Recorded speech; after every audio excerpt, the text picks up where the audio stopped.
Somewhere in the world, a baby is born. Doctors smile, parents celebrate, and relatives take photos. To everyone in the hospital room, it feels like a completely ordinary day. But it isn't, because this child is the last human who will ever be born. No one knows it yet. Tomorrow, there will be no births. The next day, none again. Weeks become months. Months become years. Humanity does not end with a war, a virus, or an asteroid. Instead, it begins ending in the quietest way imaginable. People simply stop having children. At first, nothing changes. Cities remain crowded. Airports stay busy. Businesses operate normally. Life looks exactly the same. If you walked through a major city, you would never guess that humanity had already entered its final chapter.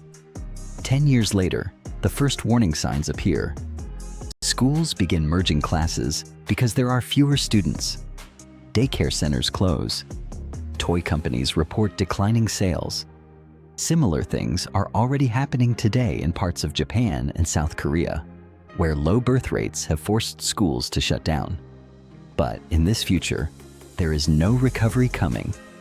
The last child is now 10 years old. He walks through hallways that grow quieter every year. Empty classrooms become normal. Teachers begin wondering whether they are educating the final generation of students in human history. Governments are not yet worried. New incentives are introduced. Families receive tax breaks. Housing programs expand. Politicians assume the problem can be fixed. But every year, the number of births remains exactly the same, 0. 20 years after the last child is born, the crisis spreads beyond schools. Universities struggle to attract enough students. Entire campuses close forever. Student housing sits empty. Libraries become quieter than ever before. A much larger problem is approaching. Every year, millions of workers retire. Doctors retire. Engineers retire. Farmers retire. Electricians retire. For thousands of years, younger generations replace them. Now there is nobody to take their place. Governments compete for workers. Immigration expands. Retirement ages increase. Yet every solution only delays the inevitable. The workforce continues shrinking. Hospitals feel the pressure first. Waiting times increase. Staff shortages become common. Some departments close because there are not enough trained professionals available. Similar problems spread into transportation, manufacturing, energy production, and construction. The last child turns 30. He belongs to the youngest generation on Earth. There are no teenagers, no college students, no children. An entire stage of human life has disappeared. Playgrounds sit empty. Summer camps vanish. Toy stores disappear.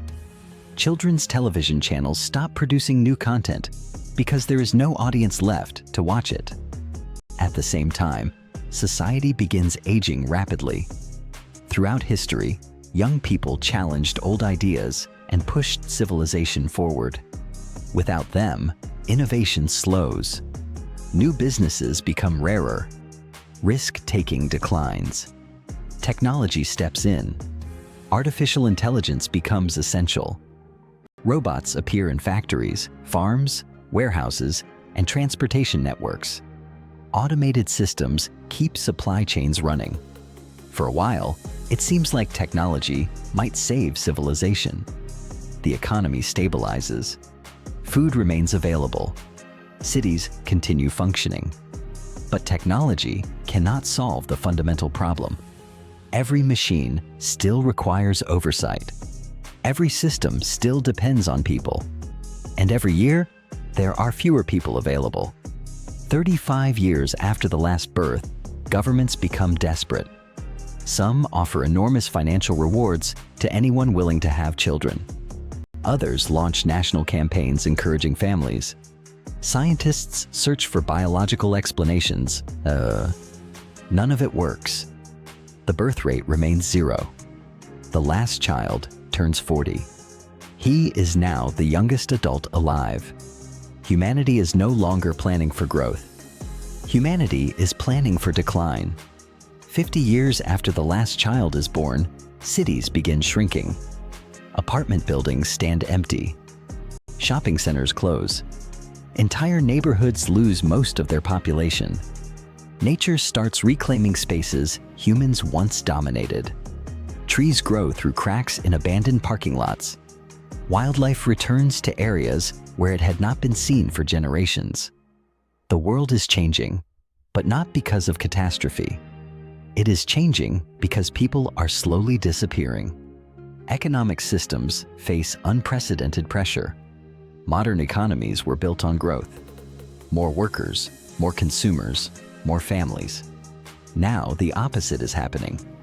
There are fewer customers, fewer taxpayers, and fewer workers every year. Governments stop talking about expansion. Instead, they focus on preservation. How can hospitals continue operating? How can power grids be maintained? How can food production remain stable? The challenge is no longer growth. The challenge is survival. Artificial intelligence becomes more advanced than ever before. Robots maintain infrastructure. Autonomous systems manage logistics. Intelligent machines perform tasks once handled by millions of workers. For a time, they keep civilization alive. Then humanity discovers another problem. Machines can replace labor. They cannot replace generations. They cannot create culture. They cannot create families. They cannot create a future. The last child reaches 60 years old. Airports close due to lack of passengers. Train lines disappear. Entire towns are abandoned. Roads receive less maintenance. Infrastructure slowly deteriorates. For centuries, humanity believed constant growth was normal. Now civilization learns what happens when growth stops permanently. Some regions become ghost landscapes. Schools stand empty for decades. Houses slowly collapse. Shopping districts become silent. Forests spread into places that once held thousands of residents. At 70 years old, the last child belongs to the youngest generation in history. The youngest people alive are already elderly. Humanity has entered a stage of history that no civilization has ever experienced before. The future has stopped arriving. The psychological effects are enormous. Careers seem less important. Political conflicts lose urgency. Competition becomes less meaningful. People begin asking deeper questions. What was worth building? What was worth preserving? What was the purpose of all the cities, technologies, companies, and empires? Scientists focus on preserving knowledge. Historians document languages and traditions. Engineers create archives designed to survive for centuries. Humanity is no longer building tomorrow. Humanity is trying to remember yesterday. The last child turns 80. Many of the world's largest cities still stand, but they feel different. Skyscrapers remain. Roads remain. Bridges remain. Yet much of the activity that once filled them is gone. Entire districts sit empty. Office towers stand abandoned. Apartment buildings remain silent for years. Streetlights illuminate roads that almost nobody uses. Nature continues advancing. Forests spread into former suburbs. Rivers become cleaner. Air quality improves. Large regions return to wilderness. It is one of the great paradoxes of this story. As humanity declines, Earth recovers. The last child turns 90. Nearly everyone understands the truth. There will be no recovery. No population boom. No miracle solution. Human civilization is approaching its final chapter. Many of the divisions that once defined humanity begin fading. National rivalries seem smaller. Political arguments feel less important. Economic competition becomes irrelevant. For the first time, humanity begins looking at itself as a single story. One species, one civilization, one fragile experiment on a small planet orbiting an ordinary star. The last child reaches 100 years old. He is the youngest person alive on Earth. He looks at a world built by generations that no longer exist. The cities, roads, satellites, libraries, and monuments around him were all created by people who believed there would always be someone to inherit them. Now there is nobody left to inherit anything. The stars remain. The oceans remain. The mountains remain. Earth remains. But humanity is almost gone. Eventually, the final generation disappears. Not with an explosion. Not with a final battle. Not with a global catastrophe. But with silence. And perhaps that is the most important lesson of this story. Civilizations do not survive because of technology alone. They do not survive because of wealth or power. They survive because every generation invests in the next one. Children are more than descendants. They are the bridge between the past and the future. They are proof that a civilization believes tomorrow is worth reaching. Without that bridge, even the greatest civilization eventually reaches its final page. The story of the last child is not really about extinction. It is about continuity.